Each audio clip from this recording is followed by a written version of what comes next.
Sí. Ahí estamos, todo tuyo, Sabri. Muy bien. ¿Qué tal? ¿Cómo están? Bueno, un día particular para meterse en otro tema, pero lo vamos a intentar. Hoy, como saben, tenemos la clase sobre género. Es una clase que nos quedó junto con otro tema que antes dábamos por separado, que es identidad, y lo agrupamos. Hoy, en lo que voy a comentar, voy a pasar de largo por cosas de identidad que después pueden revisar en la bibliografía, pero sí me voy a detener en alguna discusión que contribuye a la discusión sobre género. Y como vamos a tener, digamos, una especie de teórico abreviado, porque a la una vamos a pasar a tener una reunión entre todos y todas, entonces, bueno, nos vamos a centrar únicamente en algunas discusiones sobre género, y después, bueno, pueden ver si no hay en la presentación que ahora voy a compartir, que seguro que Mariana me va a tener que dar permiso o algo, esta presentación, aunque vamos a pasar rápido por algunas cosas, va a quedar después para consultar junto con la clase. Voy a ir directamente ahora a la presentación, a ver si me deja.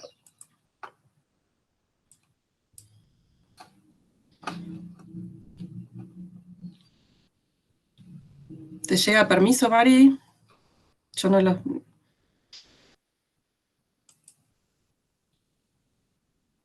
¿No te deja presentar? Me deja, me dice que está pidiendo permiso. No. Quizás, no sé, me tendrás que poner como administradora o algo así. Ahí miro acá.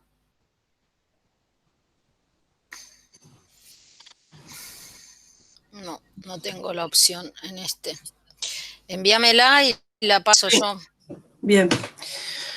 No nos dimos cuenta de probar esto antes. Sí, como eso lo veníamos haciendo. A ver, pruebo otra manera. No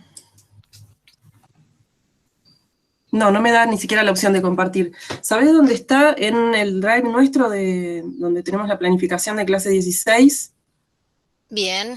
Ahí está. Ahí y ahora voy a copiar. Hay un link que está en un link de una cosa para ver. Que, qué complejo, qué complejo.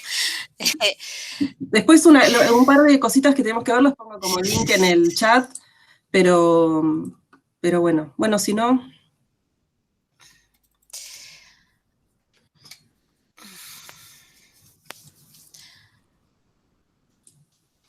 ¿Lo pudiste decir? Todavía se está abriendo.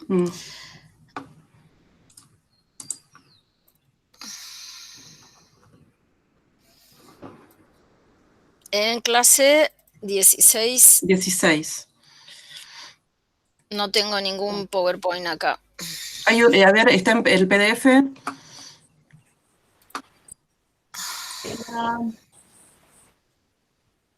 Tampoco, a ver, ¿será esto?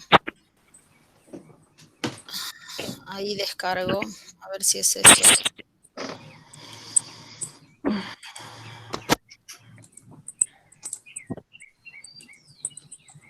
Lo estoy subiendo de nuevo, a ver. Yo mientras estoy tratando otras formas de ver, de que se pueda ver, pero no. Hola. Hola.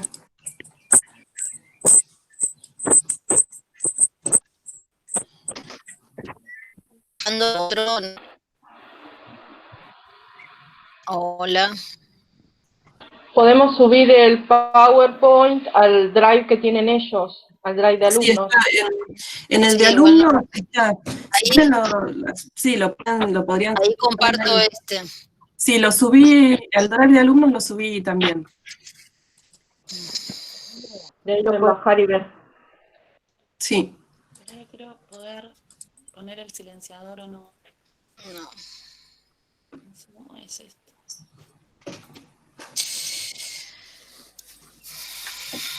¿Es indispensable? No, estaba viendo eso. Bueno. No sé, ¿no lo puedes descargar o abrir? Yo ahí sigo intentando. Está bueno, sí, empezamos igual.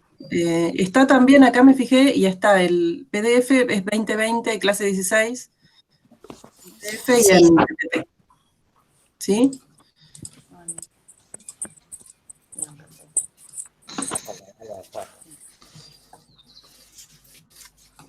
Bueno. Bueno, vamos a empezar igual, si podemos conectar todos los recursos, volvemos a ver algunas cosas de la presentación, del PowerPoint sobre todo, porque hay alguna imagen y alguna cosa también para compartir, y porque tiene algunas cosas destacadas que visualmente siempre vienen bien. Pero bueno, inicio comentando que sobre género, lo que vamos a destacar sobre todo hoy, son algunas discusiones que fueron impactando en la antropología sociocultural, y después vamos a ver cómo es que sucedían esas discusiones dentro y fuera de la antropología, ¿no? Esas discusiones de la teoría feminista y la teoría de género, que después, que en distintos momentos fueron impactando en la antropología. Es decir, primero vamos a ver cómo es que en la antropología el género fue tornándose un tema, un enfoque, bueno, según la perspectiva desde la que se lo esté trabajando, y después algún detalle más sobre cómo se fueron sucediendo esas discusiones. Esa relación entre género y antropología no fue lineal, no es que de repente en la antropología se empezó a hablar de género y antes no se hablaba, o se empezó a hablar de mujeres y antes no se hablaba, o se empezó a hablar de sexualidades y antes no se hablaba, sino que es una preocupación dentro de la antropología que tomó distintas formas, ¿sí? Pero no necesariamente con perspectiva de género. Es decir, hay algunas que hoy se reconocen como parte de los estudios sociales sobre género o de la perspectiva de género, que eran tradicionalmente temas de la antropología, ¿sí? Es decir, que se consideraban dentro de los estudios, pero no se tematizaban desde el punto de vista del género, entendido como una producción de relaciones que son relaciones desiguales. Por ejemplo, temas vinculados con cómo se estructuraba la familia, con cómo se hacían las alianzas y los matrimonios, las prácticas de crianza. Esos siempre fueron temas, y son temas que lo que ocurrió es que en un determinado momento se empezaron a tratar con perspectiva de género, no es que aparecieron de golpe. ¿Sí? Por ejemplo, ustedes conocen, en teoría antropológica siempre se revisan algunas cosas de Margaret Mead, ¿no? Y cómo en el trabajo de campo usaba la relación de empatía de ella como madre con otras madres para trabajar temas de crianza. Después, bueno, una frase destacada de Malinowski, en el que una vez definió la antropología como el estudio del hombre que abraza a una mujer. Esto es real, no es inventado. El problema del androcentrismo, ¿no? Como un problema de representación sobre la especie humana, es decir, cómo en general en la bibliografía encontramos enunciados como la concepción antropológica del hombre, o cuáles son, desde ese punto hasta cuáles son las actividades, las formas de estar en la vida, las concepciones que se destacan en los estudios y cuáles se silencian, se invisibilizan, no se llegan a considerar, cómo muchas veces aparecen, que esto lo destaca Verena Stolke en una bibliografía que está en el programa de la materia, no en esta clase, pero la van a ver si revisaron el programa, donde ella destaca que las mujeres en la antropología aparecen siempre en una relación de parentesco con un varón, ¿no? O como objetos de intercambio, es decir, aparecen como hijas, hermanas, esposas, o como objetos de intercambio de intercambio de capacidades reproductivas. Pero bueno, mientras todo esto sucedía en la antropología, hubo algunas voces de antropólogas que empezaron a cuestionar la mirada androcéntrica de muchos estudios y la ausencia de perspectiva de género en muchos estudios. Una de ellas es Gail Rubin, que bueno, la consideramos en una clase anterior, en una de las clases de este tipo, porque critica la mirada androcéntrica, por ejemplo, de las miradas sobre el intercambio de mujeres, y visibiliza las relaciones de subordinación y de desigualdad que están no solo en esos intercambios, sino en la manera en la que hemos interpretado esos intercambios, y desarrolla la noción de sistema sexo-género, ¿no? Como una construcción, una co-construcción entre el sexo y el género, que es una noción que continúa dentro de los estudios de género. Ahora, mientras aparecían, digamos, algunas voces disidentes, algunas consideraciones particulares, denuncias de este androcentrismo en la antropología, de la desconsideración a la posición desigual y a la intervención de las mujeres en la vida social, también fuera de la antropología, el movimiento feminista de posguerra, sobre todo, empieza a impactar más profundamente en las miradas de las antropólogas, de algunas antropólogas, en relación con los temas que estudiaban. Entonces aparecen nuevas miradas sobre procesos sociales, ¿sí? Este mismo proceso ocurría en otras disciplinas, en la sociología, en la historia, es decir, empiezan a aparecer nuevas miradas sobre procesos sociales que ya se venían estudiando, y empieza a delinearse lo que se denomina antropología de la mujer. Ahora vamos a ver cómo circunscribir los estudios, los estudios con perspectiva de género, o la inclusión del género dentro de los estudios a la categoría mujer, y además en singular, fue un problema que después se fue trabajando, pero bueno, en este primer momento, en la antropología, aparecen estudios sobre la mujer, por ejemplo, con análisis sobre cómo la mujer había intervenido en determinados procesos, sobre cómo la mujer intervenía en la vida social, cuáles eran, por ejemplo, los campos de actividad de la mujer, y también análisis sobre cómo la mujer había sido representada en la antropología, en los análisis de la antropología, ¿no? Por ejemplo, en los análisis sobre la evolución humana, sobre la aparición de la cultura, sobre la aparición de la agricultura, digamos, en un campo muy, muy diverso de estudios. Esta primera antropología de la mujer, tienen un poco más de explicación sobre esto en el texto de Michel Simbalis Rosaldo.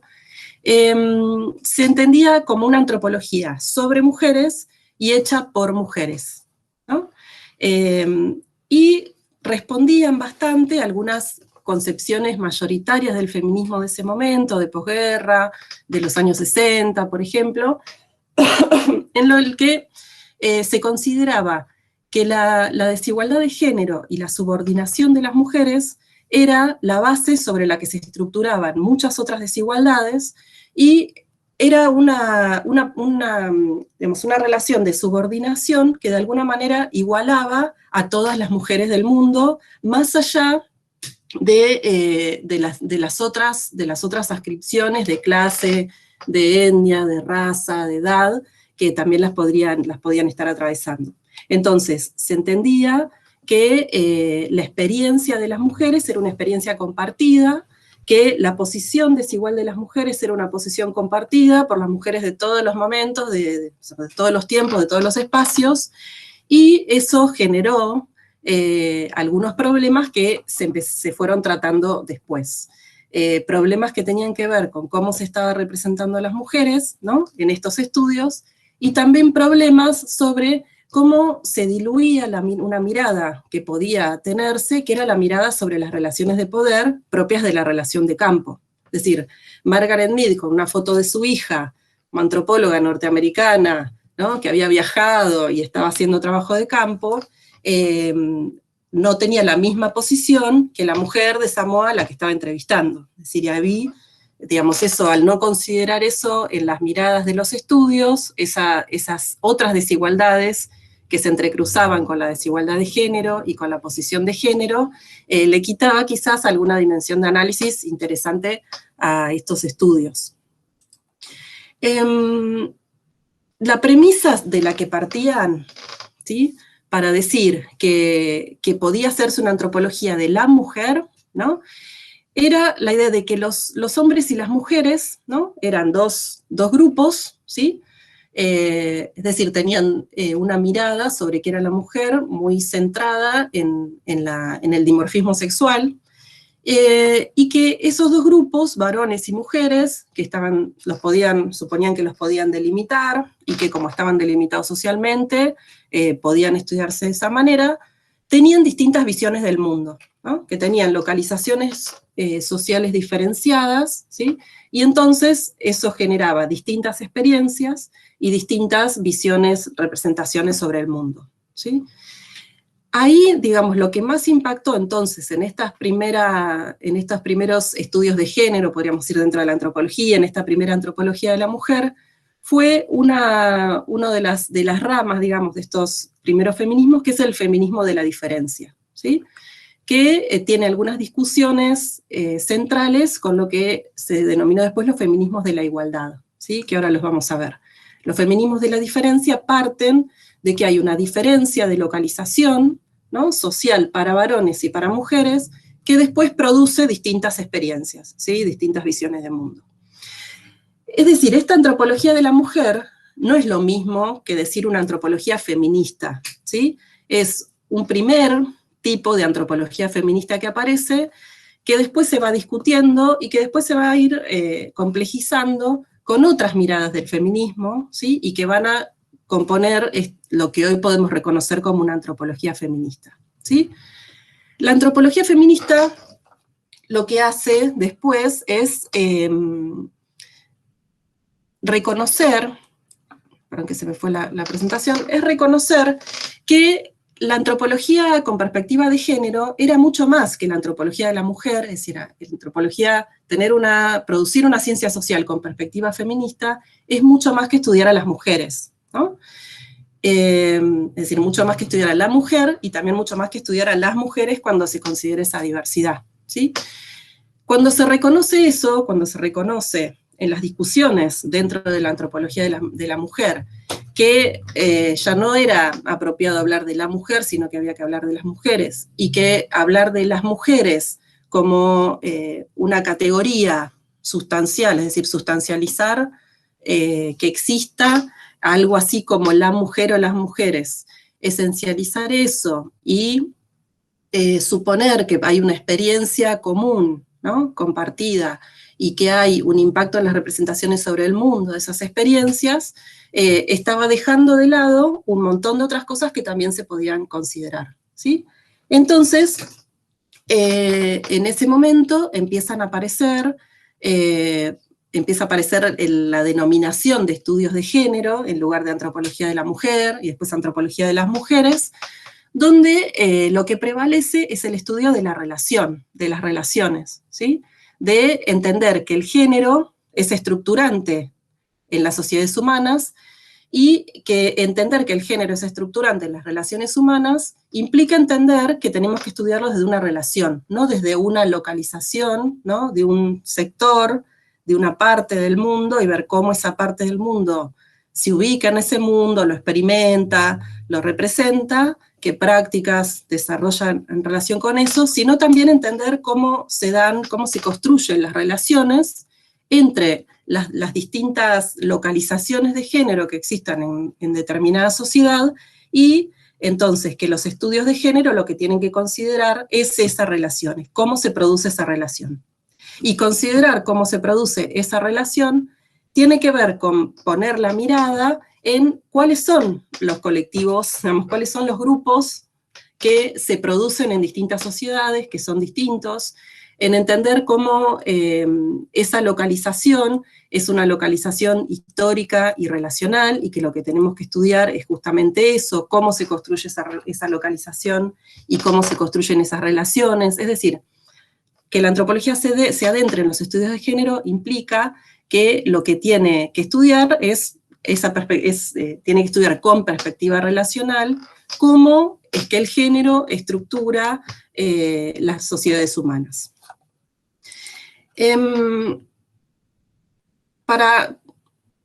Antes de ir a cuáles son las discusiones que van por fuera de la antropología y que van impactando, dos cosas para destacar en relación con esos problemas del uso de la universalización de la categoría de mujer, ¿no?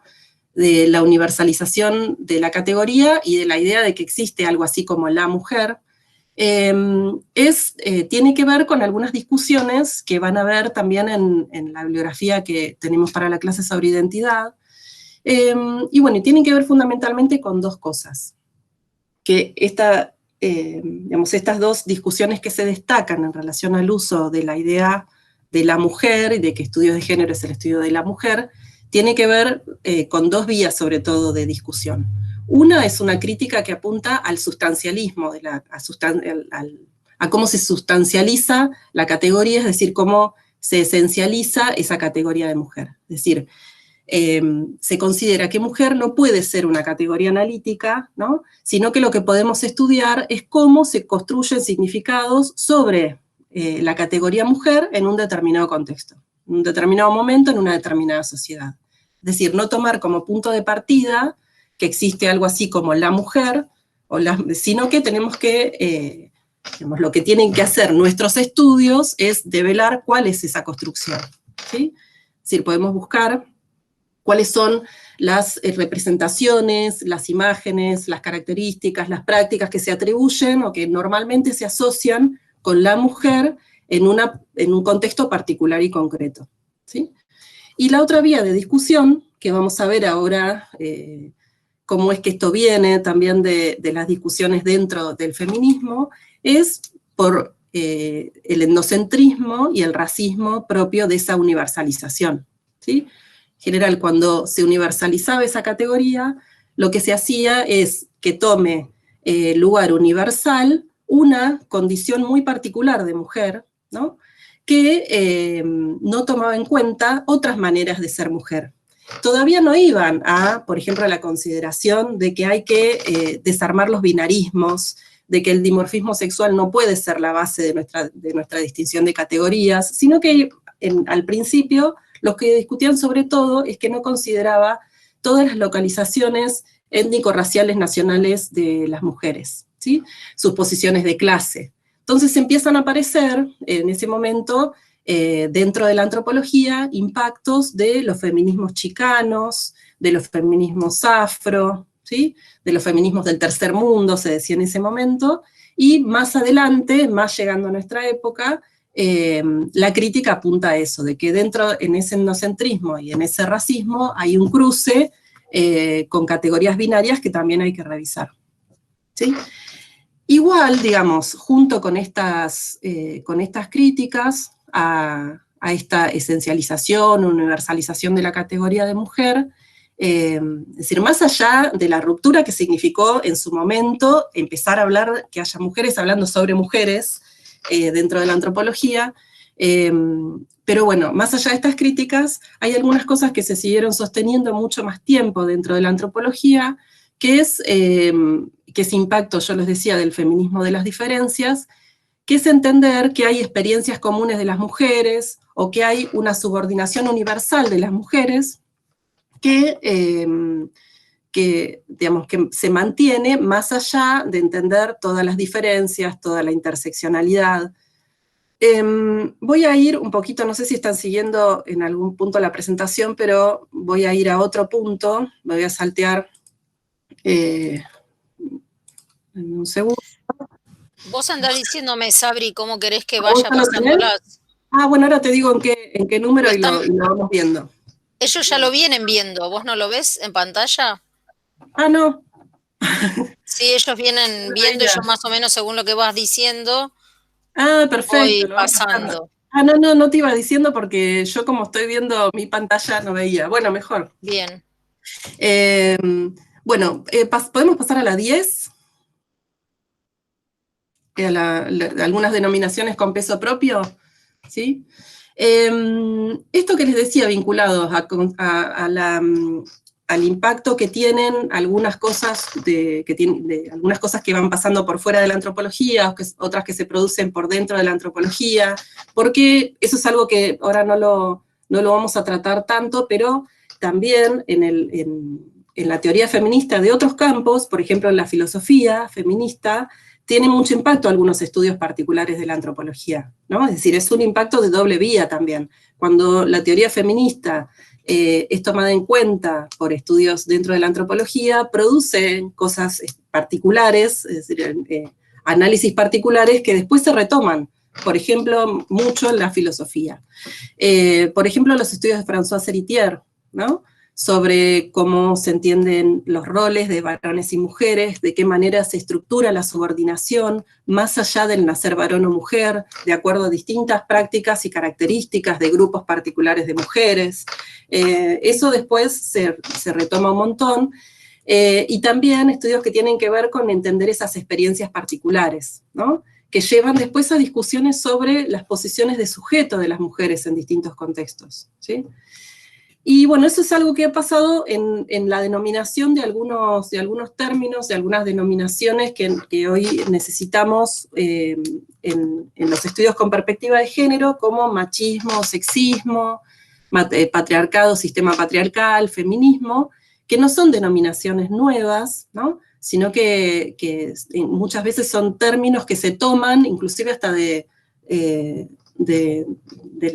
discurso médico, ¿no? Denominaciones que vienen de denominar patologías, ¿no? Como por ejemplo es el caso del feminismo, su aplicación para denominar patologías, para, no sé, para denominar de forma despreciativa determinados personajes en obras literarias, y después esos términos se toman y se cargan de otro contenido y toman el sentido en el que lo usamos hoy, ¿no? Pero bueno, estas denominaciones de machismo, patriarcado, feminismo, que se iban produciendo también en otros campos, también van siendo tomadas por la antropología.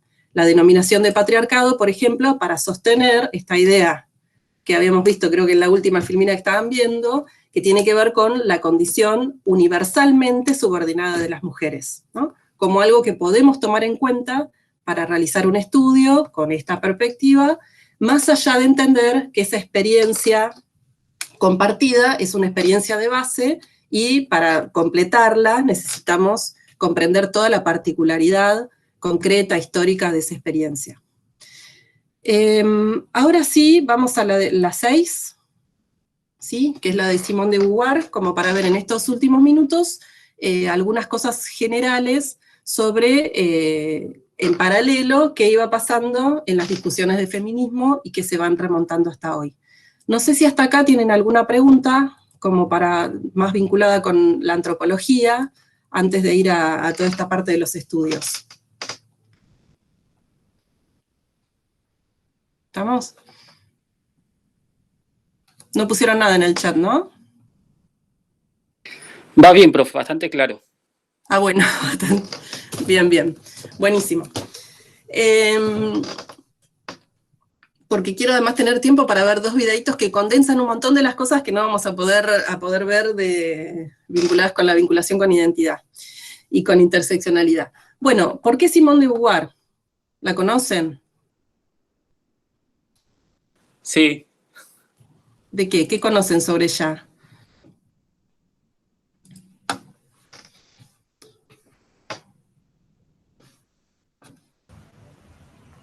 El segundo sexo. ¿Cómo? El segundo sexo.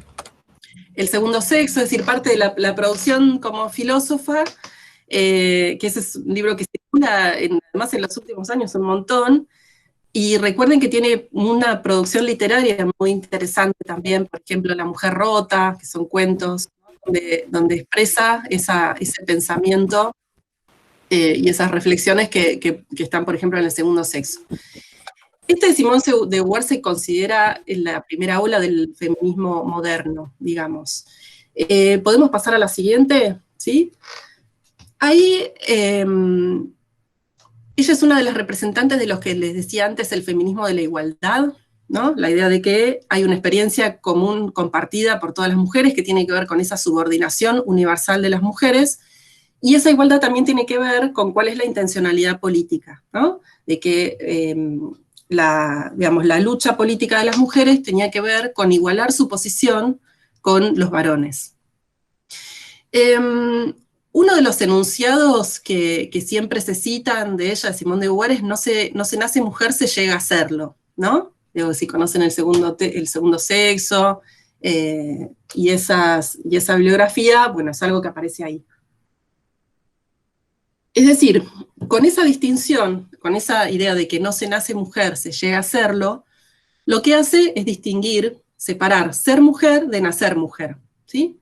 El nacer mujer mírenlo también cómo se distingue de las distinciones que podemos hacer hoy entre mujeres cis, mujeres trans, personas no binarias, es decir, es un punto anterior a esa discusión, ¿no? Porque parte de que hay una cantidad la mitad de la especie nace mujer, y ese nacer mujer tiene que ver con lo que en ese momento ella llamaba dimensión corporal, que no es lo mismo a lo que le diríamos corporal ahora tampoco, ¿no? Porque cuando habla de lo corporal, habla de algo que es un hecho, que es lo fáctico, algo que es inmutable, ¿no? Y habla del cuerpo como una superficie de descripción de lo social. Es decir, el cuerpo como una materia sobre la que se inscriben significados sociales, ¿sí? Es decir, no se considera que en esa corporalidad y en esa materialidad se está propiciando una determinada experiencia, ¿no? Sino que el cuerpo es como una especie de superficie de inscripción, ¿no? Una superficie sobre la que se inscribe un significado social. Ese cuerpo mujer, esa materialidad mujer que nace, es una materialidad sobre la que se inscribe significados que tienen que ver con un ser mujer. Es decir, a ese cuerpo que nace mujer se le inscribe ese ser mujer, ¿sí? Porque digamos, hay un orden de la sociedad, ¿sí? Que lo que hace es imprimirle un significado específico a esos cuerpos que tiene que ver con una captura de esos cuerpos por parte de la sociedad y una localización, ¿sí? Social y política, social y por ende política derecha, de esos significados, ¿sí? Antes de ir a lo personal y político, vamos a seguir un poquito con esto que les estaba diciendo ahora en la filmina siguiente, ¿no? Después vamos a volver. Que lo que está diciendo ella en esa denominación, que no se nace mujer, se llega a hacerlo, es que lo que deberíamos hacer las mujeres es salir de ese lugar, de esa localización, ¿no? De esa inscripción de significados, ¿sí? Que se imprimen sobre nuestros cuerpos y que tienen que ver con haber tenido un cuerpo que nació mujer, ¿sí? O ser un cuerpo que nació mujer. Esa localización, ¿no? que nos dan como mujeres, no nos inscribe, no escribe sobre nuestros cuerpos, ¿no? Significados que tienen que ver con ser sujetos, ¿no? Sino que se inscriben significados que tienen que ver con ser objeto, ¿sí? Es decir, nos alejan de la posibilidad de ser sujetos, ¿sí? Y lo que deberíamos hacer con nuestra lucha política es devenir sujeto, con un modelo de sujeto, que es el modelo del sujeto masculino, ¿sí? Y ahí, digamos, hay un problema que después se revisa en esta concepción. Volvemos de nuevo a las de atrás. ¿Qué dice? ¿Por qué dice que estamos en el campo de los objetos? ¿Por qué dice que estamos relegadas las mujeres? Cuando nos hacen mujer, lo que hacen es relegarnos al plano de los objetos. Que lo social, este lugar particular de inscripción de lo social, que es el de los cuerpos femeninos y masculinos, lo que hace es organizar dos espacios, ¿sí? Que están en oposición y en espejo. Hay una parte de esos cuerpos, ¿no? Que son los cuerpos que nacen varones, los que se inscriben significados, ¿sí? Que tienen que ver con el ser sujeto, ¿sí? Que es el lugar de la trascendencia, ¿sí? De la posibilidad de ser un ser social que está inscrito en lo colectivo, ¿no? En el afuera, ¿sí? Que es el que produce todo el marco normativo. Y en espejo, y frente a ese, hay otro espacio, que es el espacio de lo otro. Ese es el espacio en el que se inscribe aquellos cuerpos que nacen mujeres, ¿no? Se define uno en contraposición con los otros, ¿sí? Es el lugar de la alteridad. Y todas sus características, entonces, quedan como características en espejo de las de lo uno, ¿no? Si el varón, ese que nace varón, ocupa el lugar de la trascendencia, la mujer es el lugar de la inmanencia, es decir, el lugar de un objeto, ¿sí? Entonces, a partir de ahí, esa ascripción en la inmanencia, en el objeto, la circunscribe también a todos los lugares en espejo del lugar masculino. Si el lugar masculino es el lugar el lugar de la vida pública, de la vida política, el lugar de la mujer es el lugar de la vida doméstica. Es decir, tiene que ver con esa construcción en espejo y con todas esas características de la inmanencia, del no ser sujeto, ¿sí? Entonces, por eso es lo que decíamos en la siguiente, ¿no? Que la propuesta política tiene que ver con salir de ese lugar que se nos otorga y que se inscribe en nuestros cuerpos y en nuestro ser mujer, ¿no? Es decir, salir de ese lugar de la otredad, salir del lugar de la inmanencia y trascender, es decir, ir hacia el lugar de la trascendencia, trascender hacia ser lo uno, que es trascender hacia ser sujeto, ¿no? Hacernos sujetos, devenir sujetos. Para Simone de Beauvoir eso implicaba romper con todo lo que se nos atribuía a las mujeres, ¿no? Romper con todo lo que tiene que ver con ese lugar de la vida doméstica, con el lugar de la maternidad, ¿no? Con este lugar de objeto reproductor. Es decir, romper, digamos, que se entiende también por el momento de la lucha en la que se estaba, digamos, que para producir una transformación había que romper con todo lo que se asignaba a las mujeres desde ese lugar de lo otro, ¿sí? Hay una cosa muy interesante que después se retoma un montón, que es la discusión de la noción de sujeto, ¿sí? Como no es una categoría neutra, sino que es una categoría que tiene una connotación ético-política que tiene que ver con este desplazamiento de las mujeres hacia el no ser sujeto, ¿sí? Y como una categoría no con la que se nace tampoco, sino como una categoría en la que se logra inscribirse. La mitad de la especie logra inscribirse en esa categoría por nacer varón, ¿no? La otra mitad tiene que pelear por tener esa categoría, ¿sí? Porque tiene que pelear con las condiciones sociales que no la habilitan a ser sujeto, ¿no? Entonces, por eso hay que romper con todas esas condiciones sociales, romper con todos los roles atribuidos a las mujeres en virtud de esa condición social, ¿sí? Es decir, como las mujeres no estamos inscriptas desde que nacemos, a diferencia de los varones, en todas esas condiciones materiales que les permiten ser sujetos, que los hacen ser sujetos, entonces nosotras tenemos que hacernos sujetos. No nacemos con eso, ¿no? Después toda la complejidad de muchas discusiones tiene que ver con qué sería, con qué implicaría romper con esas condiciones materiales. ¿Qué sería generar las condiciones que nos permitan ser sujetos? Y también otra discusión, que es la que viene a dar el feminismo de la diferencia, después de Simone de Beauvoir, digamos que se apoya en ella, pero discute esa parte que dice, ¿por qué para ser sujeto tenemos que tomar ese modelo de trascendencia y las normas, ¿no? Y todo lo que se le atribuye al sujeto masculino, ¿no? Es decir, ¿por qué para ser sujetos tenemos que acercarnos a ese sujeto varón, ¿no? ¿Por qué nuestra salida de la inmanencia, ¿sí? Nuestro devenir sujeto tiene que ver con cumplir con todas esas reglas y normas, ¿sí? Que cumplen los varones para ser sujetos, ¿sí? Es decir, no se discute después esta noción de que mujer no se hace, sino que se hace, sino que se discute a qué le dice sujeto, qué deberíamos hacer para ser sujeto, cuáles son las características. Y este feminismo de la diferencia, que toma mucho la antropología, lo que dice es que esa experiencia común de las mujeres, ¿no? Que es una experiencia común que viene de nuestra subordinación, ¿sí?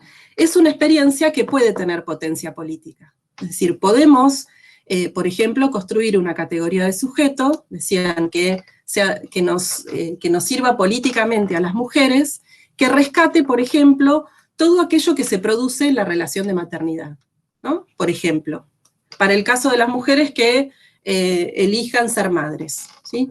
¿Por qué no puede estar aquella relación con un otro, con una alteridad que tiene que ver con la relación con el propio hijo, la propia hija, con la relación con el propio cuerpo, también vinculado con eso? ¿Por qué eso no puede ser parte de una construcción de sujetos? Es decir, ¿por qué tenemos que borrar con todo para ser sujetos?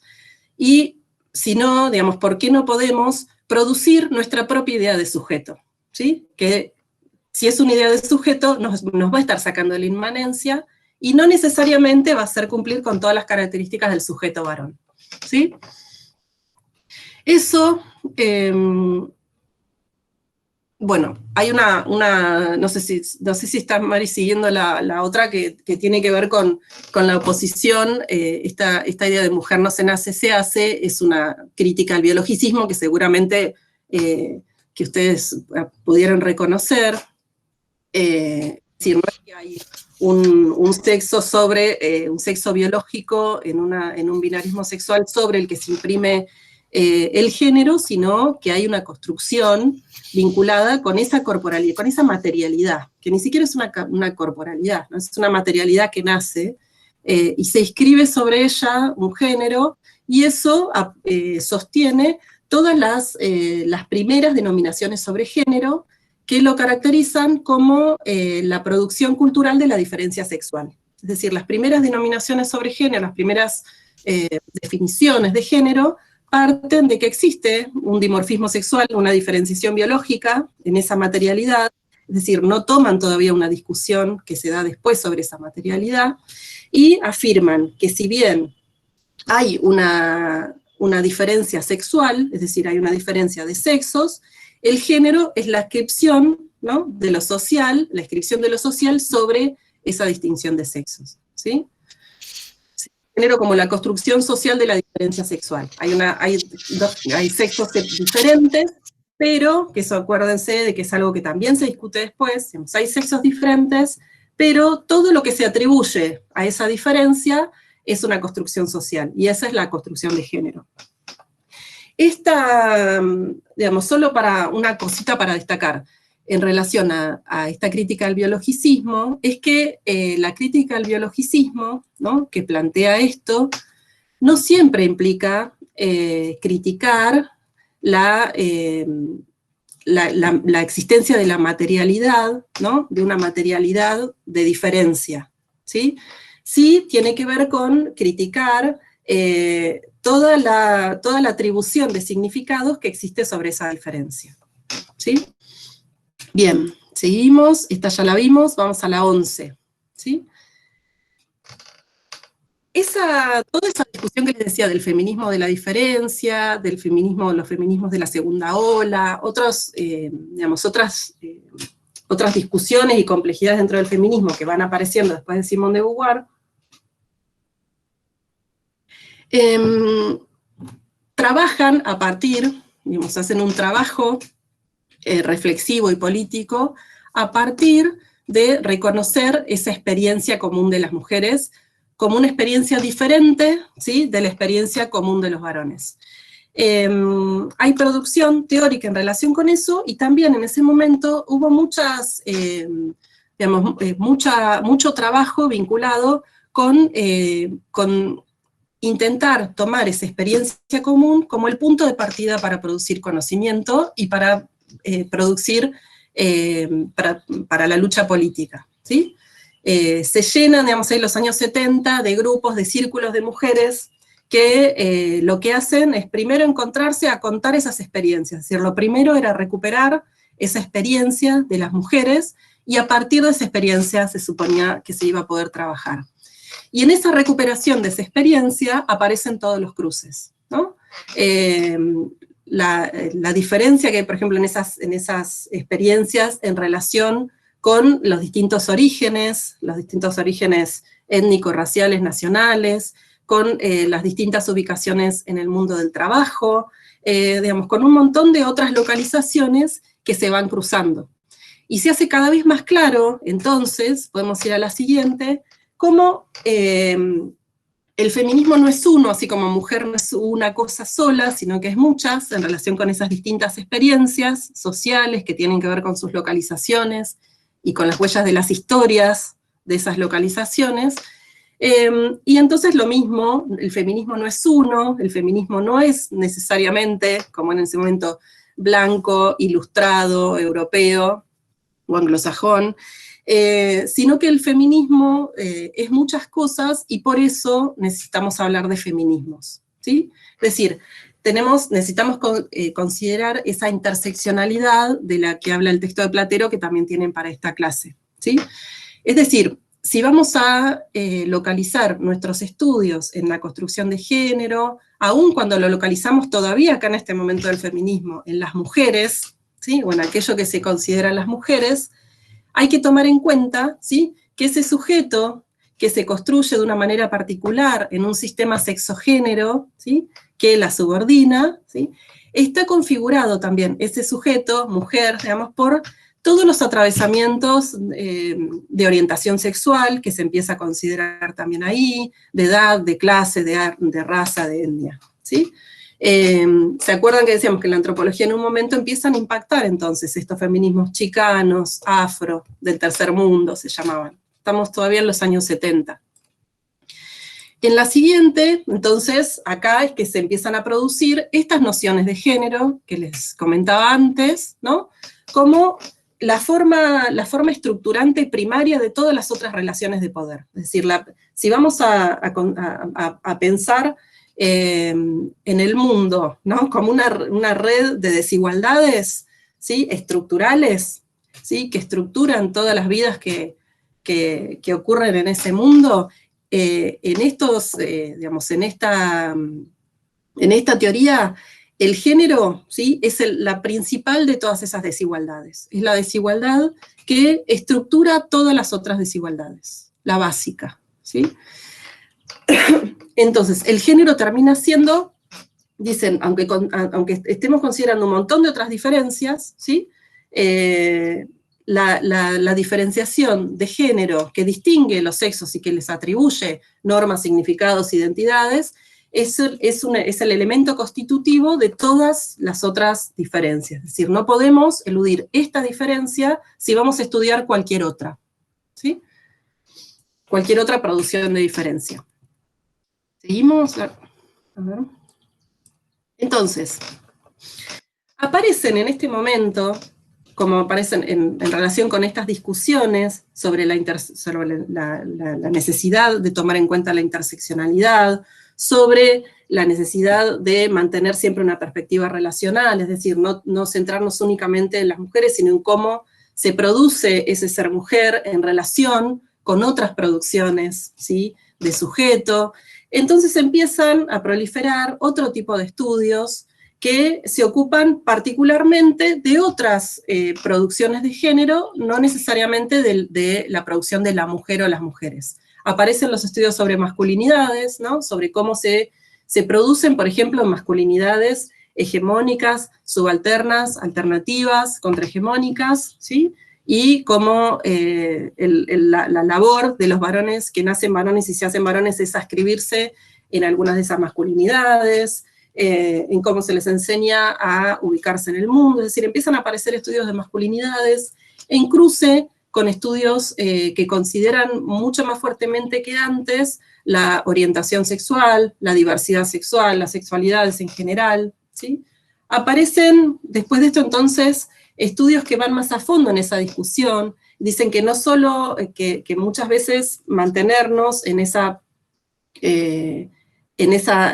manera de entender el género, que les decía, por ejemplo, de Scott, vinculado con el género, con la producción sexual de la diferencia sexual, la producción social de la diferencia sexual sostienen la existencia de un binarismo sexual, ¿no?, y sostienen las categorías o la ascripción de categorías, así como ponemos el sexo en categorías, se ponía el género en categorías, y que esas categorías no las podemos sostener, que tenemos que, así como desustancializamos y desesencializamos el sexo, también tenemos que desesencializar y desustancializar el género, y en relación con la teoría queer, aparece la noción de que necesitamos ir más a fondo también y desustancializar más fuertemente la categoría sexo, ¿no?, y entender que ahí lo que hay es una materialidad sobre la que se produce una corporalidad, ¿no? Entonces, cuando hablamos de sexo, ya estamos hablando de la inscripción de lo social, ¿sí?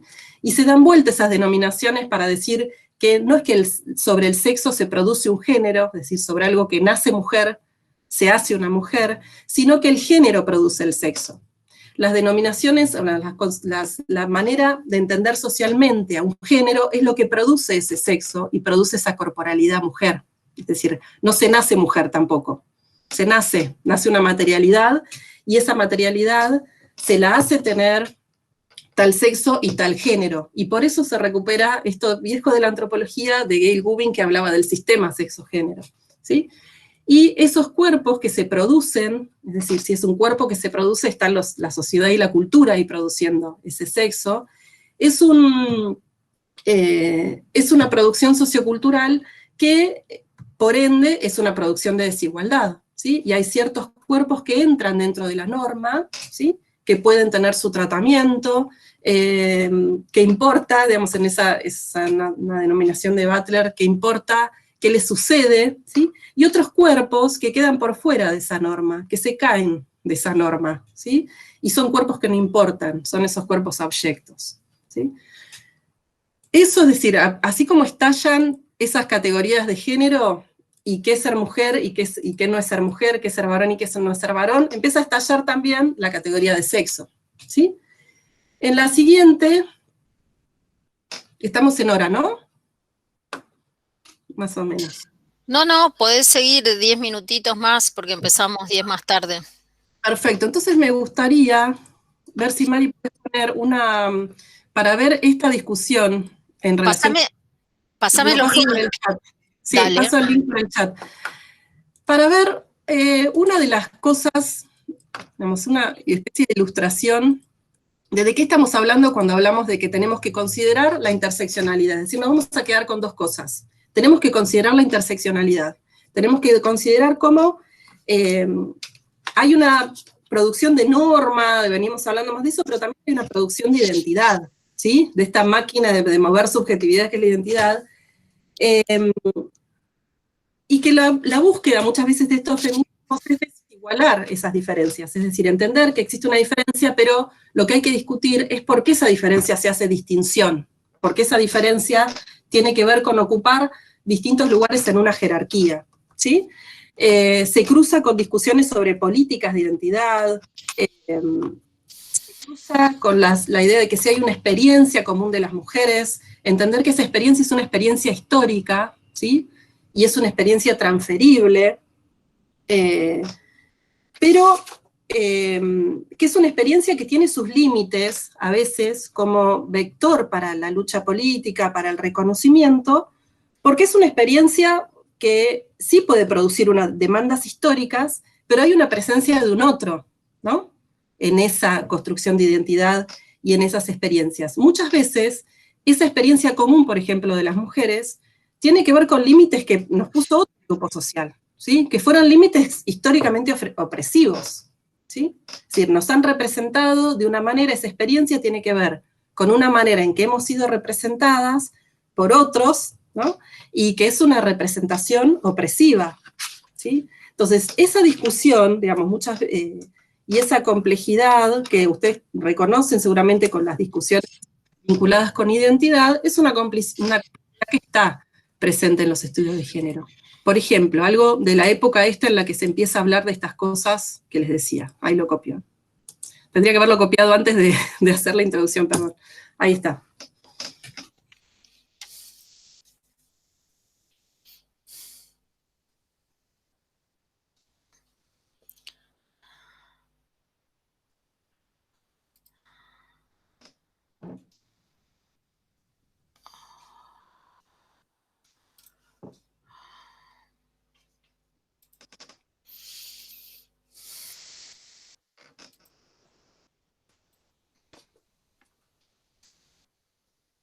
Es de Victoria Santa Cruz, que es una artista afroperuana, cantante, performance, escritora, y se llama Me Gritaron Negra.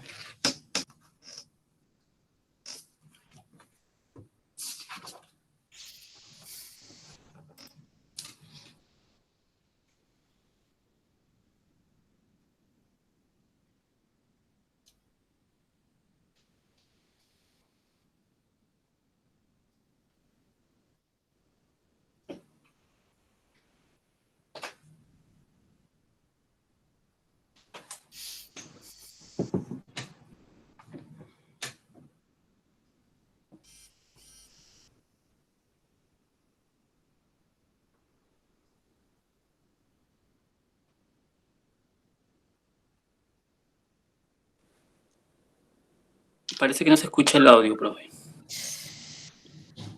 No, Sabri, no le alcanza la memoria a mi máquina para hacerlo correr, o la conectividad. por Ok. eso a mí tampoco me sale el audio. Y abre el audio. No aparece.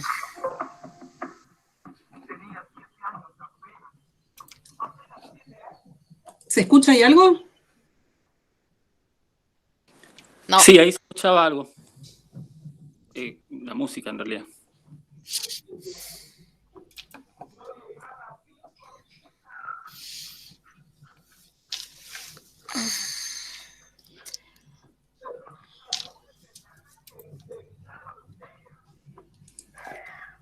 lo saco. Se puede dejar la imagen, si no, Mari, si se escucha.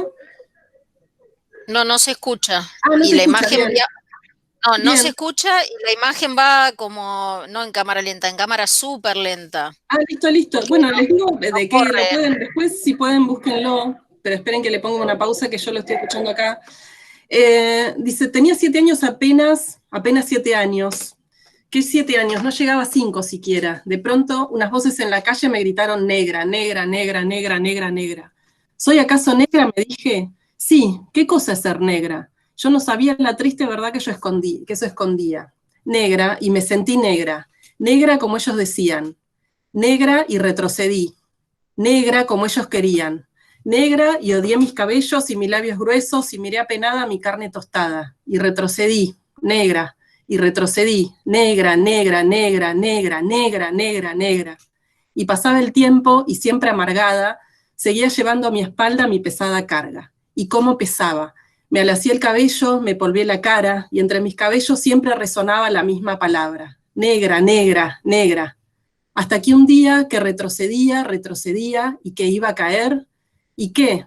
Negra, sí, negra soy, negra, negra, negra soy, sí, negra, soy negra, negra, negra, negra soy. De hoy en adelante no quiero laciar mi cabello, no quiero, y voy a reírme de aquellos que por evitarnos algún sinsabor, llaman a los negros gente de color. ¿Y de qué color? Negro. Y qué lindo suena, negro. Y al fin comprendí, ya no retrocedo y avanzo segura, avanzo y espero. Y bendigo al cielo porque quiso Dios que negro azabache fuese mi color, y ya comprendí, ya tengo la llave. Negra, negra, negra, negra soy. Dice. Eso, digamos, estaría bueno poder conversarlo, esto un poco más. Y desde su, bueno, vieron igual quién es Victoria. Pero esto es de lo que se hablaba en ese momento, cuando se empieza a tomar en cuenta que los feminismos son muchos, y que las mujeres, digamos, son muchas cosas, no es una sola cosa, y que hay que tomar en cuenta todo eso, ¿no? Y ahora se puso más complicado todavía, porque, digamos, podemos deconstruir también la categoría misma de mujer, ¿no? Y ahí podemos volver al PPT. Se empiezan a distinguir, después vamos a terminar con ella. Estamos viendo, esperen que vuelva a lo que están viendo ustedes. Ahí está. Ahí.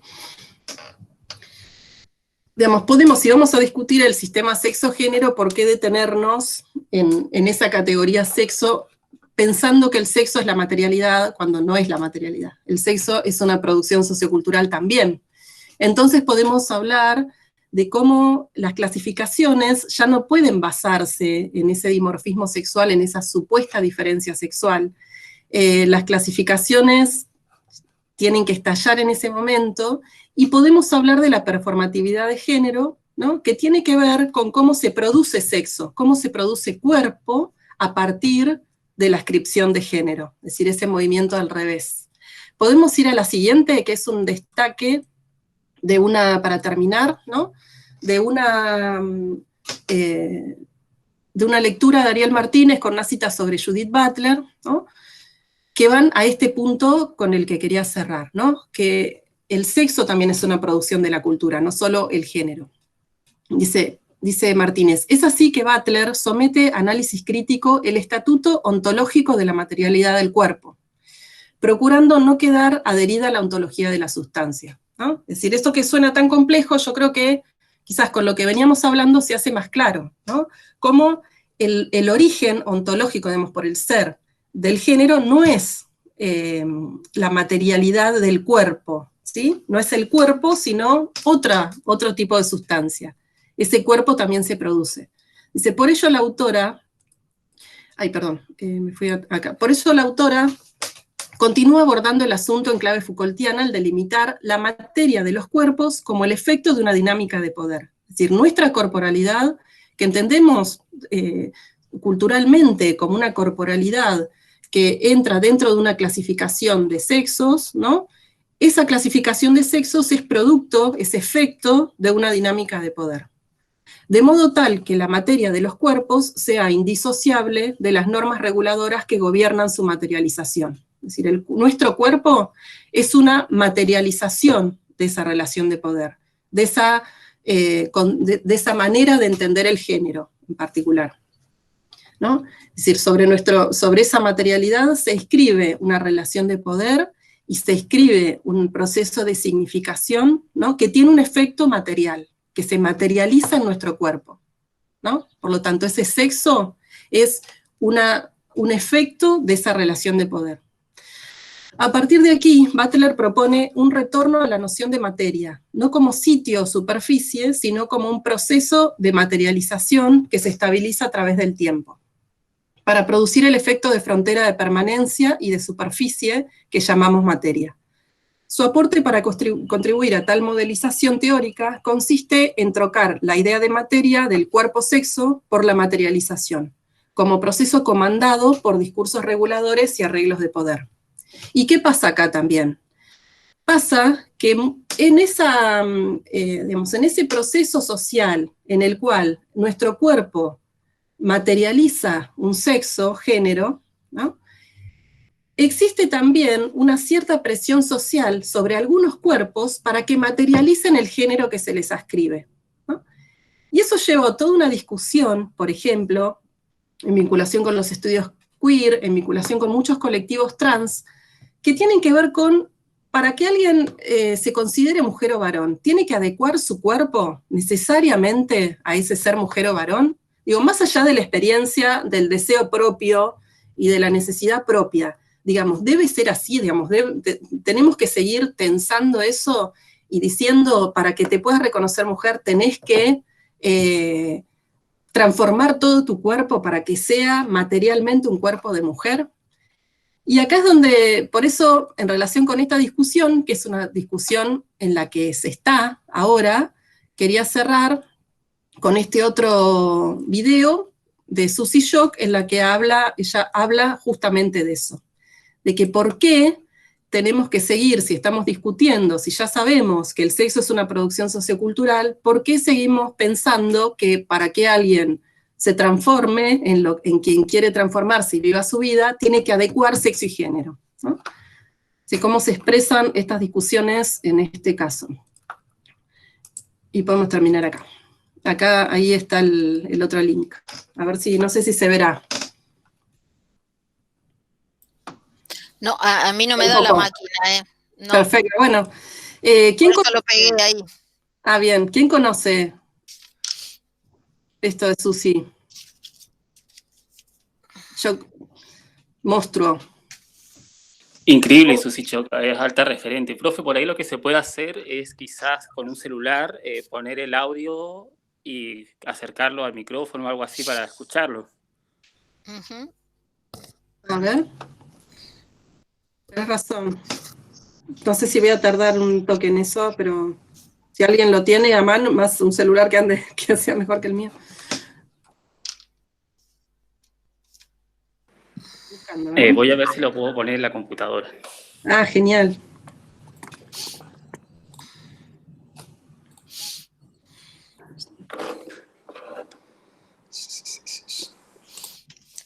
Porque lo que no logra correr es hacer la transmisión y al mismo tiempo hacer correr el video con el audio.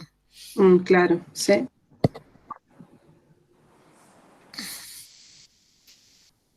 Pero otros que no estén haciendo transmisión, por ahí pueden. Sí. Claro, a ver, yo ahora lo busco en el celular, pero me dicen si se escucha.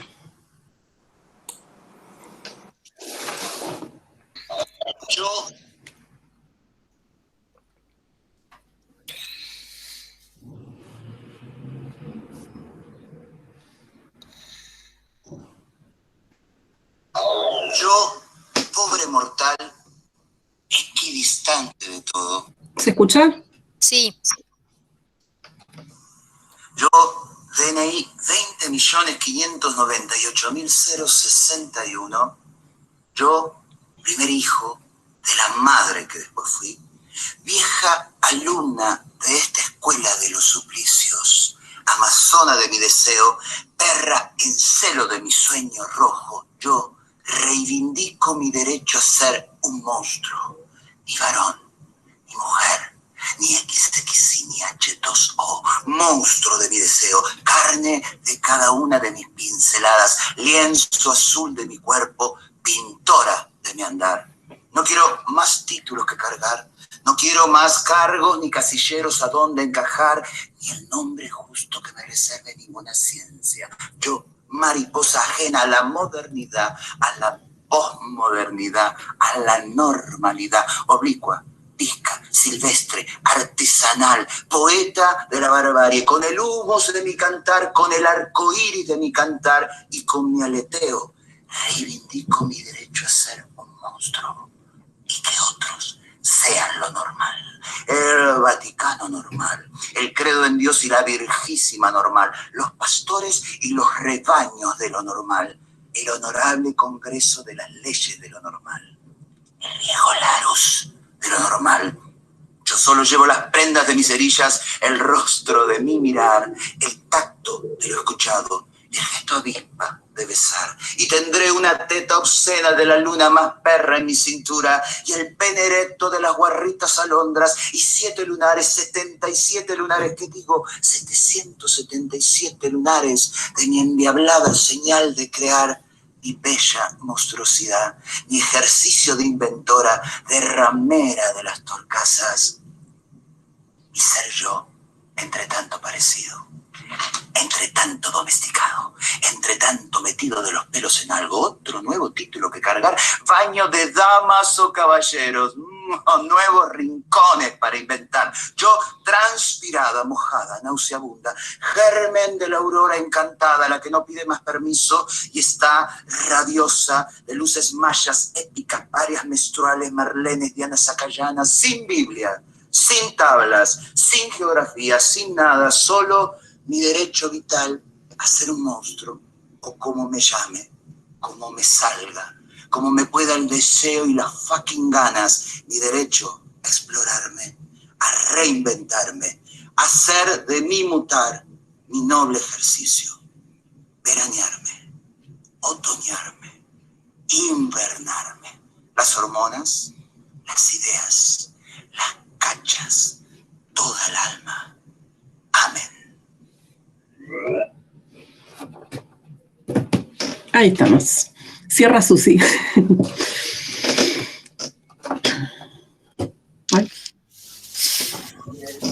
Bueno, ¿algún comentario, alguna pregunta sobre la exposición de Sabri?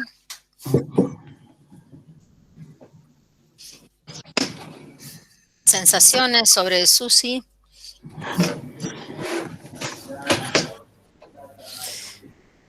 Susi tiene un montón de coplas, también es coplera, es muy lindo para conocer ese trabajo. Es hermoso.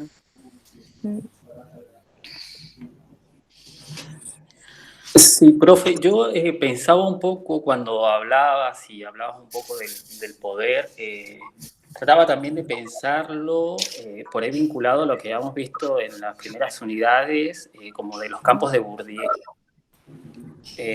Como por ahí pensar un poco también, a ver, ¿cómo lo podría explicar? Pero, bueno, como estas normalizaciones, ¿no? También a la vez se hacen situarte en ciertos lugares, o como también a la vez, por ejemplo, no sé, esta corporalidad masculina o femenina, por ejemplo, te permite acceder a ciertos lugares o optar a cierto capital. Un poco de eso, y después también hoy en día pensaba un poco cuando hablabas de Judy Butler y me acordaba de los trabajos que hace ella con Drag Queens y cosas así. Entonces recordaba el otro día también que conversaba sobre como temas, o sea, hoy en día cosas muy famosas, ejemplo, los programas televisivos acerca de drag queen, donde hoy en día se está moviendo, por ejemplo, un capital cultural, económico alrededor de eso. Así, eso me hacía pensar un poco cuando hablábamos. Bueno, también obviamente la típica marginalización que hay de estos sectores en el ámbito económico, laboral, como para acompañar un poco lo que estábamos reflexionando. Claro. Sí, acaba de salir en el boletín oficial la ley de cupo, ¿no? Travesti trans. Bueno, claro, celebrar eso. Con eso. Sí, sí, Bourdieu, porque empezaste por ahí, tiene trabajo sobre esto, pueden buscar la dominación masculina, por ejemplo, donde produce una explicación sobre ese proceso de dominación y sobre cómo estructura, ¿no? Muchas relaciones sociales. Es una lectura así totalmente que se puede hacer por ese lado. Sí, sí, interesante. Creo que era un comentario, ¿no? Más que... Sí.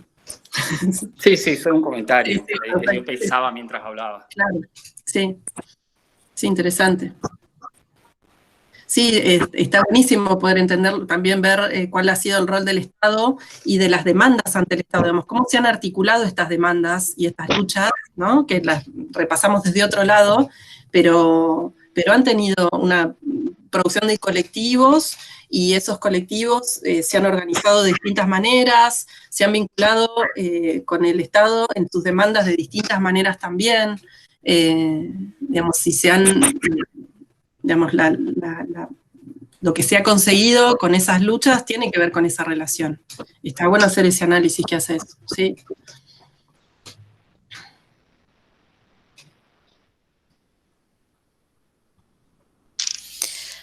Bueno, si no hay, ahí cerramos como el teórico de la clase de hoy, o la exposición, mejor dicho, del tema, y dejamos un tiempo para lo que les habíamos planteado como una reunión con ustedes,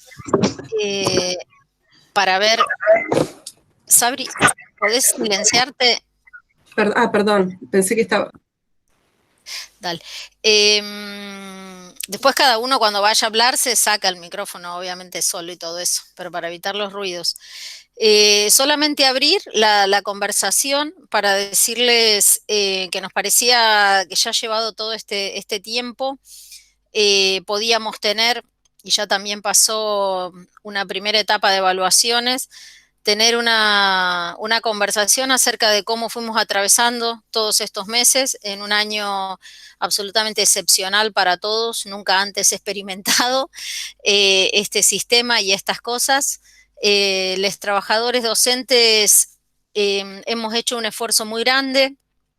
Eso sé que ustedes sabemos que lo saben, pero bueno, también teníamos ganas de repetirlo, así como esto que nos pasa recién, que bueno, que mi compu está por colapsar porque no le alcanza la memoria RAM para correr cosas. Todos avanzamos hacia la continuidad y la virtualización con las cosas que teníamos en nuestras casas, o con algunas cosas que nos tuvimos que ir a comprar, porque no hemos tenido apoyo económico, ni siquiera de préstamos desde las políticas de la universidad o de nación. Tampoco teníamos muchos las capacidades instaladas. A veces hay un imaginario que, no creo que de ustedes, pero por ahí de otros sectores sociales que piensan que como somos profe de la universidad íbamos a manejar todas las compu, todos los programas. Bueno, bien saben ustedes que lejos de eso estamos muchos, así que también ahí fue desde tomar cursos, aprender entre nosotros. Por suerte acá en el equipo había conocimientos en algunos y pudimos así aprovecharnos, aprender de esas cosas. Y bueno, y nos ha generado mucho más tiempo de trabajo del que solíamos tener cuando la materia era presencial. Y más ansiedad, lo que nosotros venimos también pensando en términos laborales como lo que son como los riesgos psicosociales del trabajo, el estrés laboral, porque además esto, ustedes ahora no ven, pero yo tengo acá en mis pies, por ejemplo, a mis dos perros, es la casa toda junta, igual que ustedes, la vida toda junta, con un espacio que uno no tenía preparado de oficina, entonces pasa la gente, bueno, todo eso también es más más presión, digamos. Ahora ya me parece que con los meses uno se afloja, y bueno, y si pasa alguien atrás que pase, no sé. Al principio también fue más tenso, todo eso se abrió como una mirada sobre un pedacito de las casas de cada uno que no teníamos antes esa posibilidad. Puede tener alguna ventaja, pero también es extraño. Bueno, se reconfigura toda la relación adentro mismo del equipo de cátedra y, por supuesto, con las autoridades de la facultad y de la universidad y con los estudiantes y también las organizaciones estudiantiles, etcétera.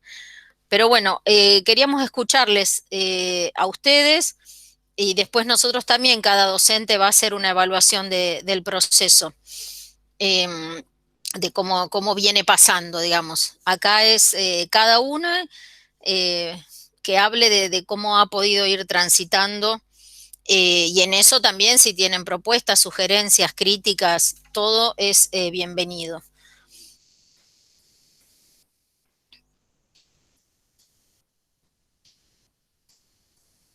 Hola, profe, ¿me escuchan? Sí. Bien, bárbaro. Nada, la verdad, yo creo que de las materias que vengo cursando, por lo menos, esta es la que más me gusta cómo se está organizando, en particular con lo que tiene que ver con las tareas, porque en la mayoría de las materias nos dan trabajos todas las semanas y se hace como un ciclo de trabajos que terminas de entregar uno, ya estás empezando el otro, y es muy intenso, más que nada. Además, por lo menos a mí me pasó como alumna que es difícil no tener las clases presenciales, como esas marcas que te dejan la presencialidad de cuando alguien te explica, y no como la soledad de también estar leyendo los textos a las apuradas, sola. Algunos profesores no dan tantas clases sincrónicas, bueno, las dificultades que hay en general para cursar así.